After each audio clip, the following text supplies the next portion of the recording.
तर इकडे रामराजे गटाला फलटणमध्ये भाजपाचा जोरदार धक्का बघायला मिळतोय। रणजितसिंह नाईक निंबाळकरांचा रामराजेंना धक्का आहे। माजी नगराध्यक्ष दिलीपसिंह भोसले हे भाजपामध्ये प्रवेश करतायत। मधुबाला भोसलेंचा शरद पवारांच्या पक्षाला रामराम बघायला मिळतोय आणि चंद्रशेखर बावनकुळेंच्या उपस्थितीमध्ये हा पक्षप्रवेश सोहळा पार पडणार आहे।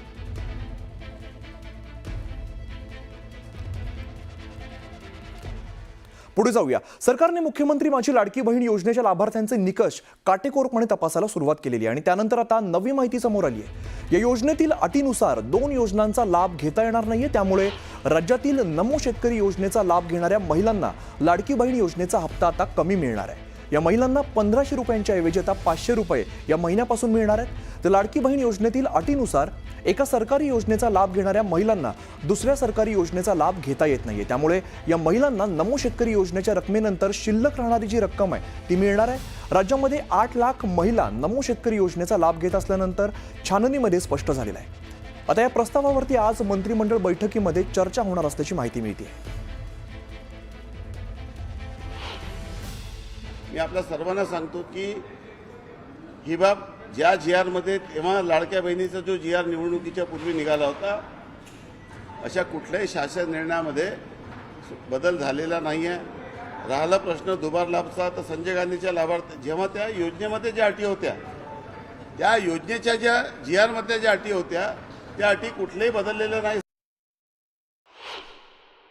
जे 2100 रुपयाचा सरकारने आश्वासन दिलं होतं, आपल्या सर्वांना कल्पना आहे की दरवर्षी महाराष्ट्र सरकारच्या महसुली जमामध्ये वाढ होते।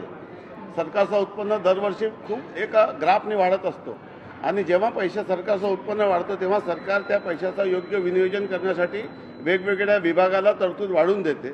त्या धर्तीवर जेव्हा सरकारचा महसुली जमामध्ये ज्या पद्धतीने वाढ होईल, त्यानुसार नमो शेतकरी सन्मान योजना असो, संजय गांधी निराधार योजना असो, लाडकी बहीण योजना असो, या सर्व योजनेच्या लाभार्थ्याला टप्प्याटप्प्याने जे वचने सरकारने निवडणुकीच्या पूर्वी महाराष्ट्राच्या जनतेला दिली होती, ते वचने पूर्ण करण्याच्या दृष्टीने शासन प्रयत्न करेल।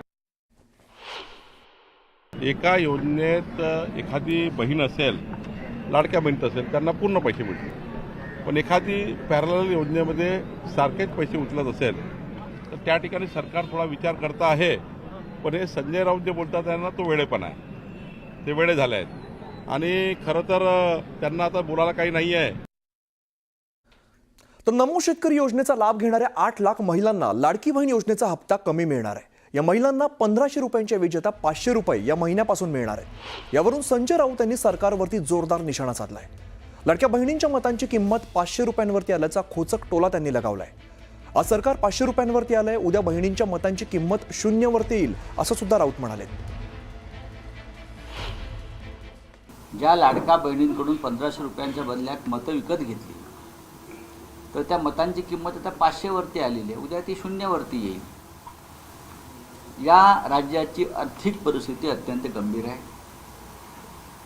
कर्मचाऱ्यांचे पगार द्यायलाही पैसे नाहीत। देवेंद्र फडणवीस यांनी किती मोठ्या वल्गना कराव्यात, आवाणावा, पण हे राज्य चालवणं आर्थिकदृष्ट्या आता सोपं राहिलेलं नाही। ज्यावेळेस ही योजना लागू केली त्यावेळेस सरकारची बुद्धी भ्रष्ट झाली होती का? सरकारची बुद्धीला लकवा मारला होता का? या 8 लाख महिलांना 1500 ऐवजी 500 रुपये देत असताना यांच्या दूरदृष्टीची कीव यावी लागते, यांच्या विचाराची कीव करावीशी वाटते। मतासाठी त्यावेळेस सरसकट निर्णय घेतलेत, मतं घेतली आणि आता मात्र यांची या योजना गुंडाळण्यासाठी किंवा तिजोरीवरचा ताण कमी करण्यासाठी अशा प्रकारच्या क्लुप्त्या लढवणं हे निंदनीय आहे असं मी मानतो।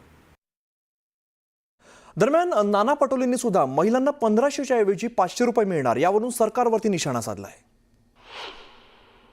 लक्षात असेल की या योजनेच्या बद्दलचं जे काही मत आम्ही त्या काळात मांडलेलं होतं की लाडक्या बहिणीला आमिष दाखवून तिचे मतं घेण्याचा या सरकारचा प्रयत्न आहे, ती गोष्ट आता सत्य निघालेली आहे।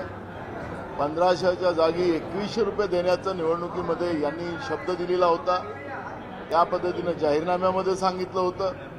पण आता 500 रुपये देण्याचा निर्णय हे सरकार करते आहे. म्हणजे लाडक्या बहिणीला फसवण्याचं पाप या लोकांनी केलं. आता लाडक्या बहिणीचा शाप या सरकारला लागल्याशिवाय राहणार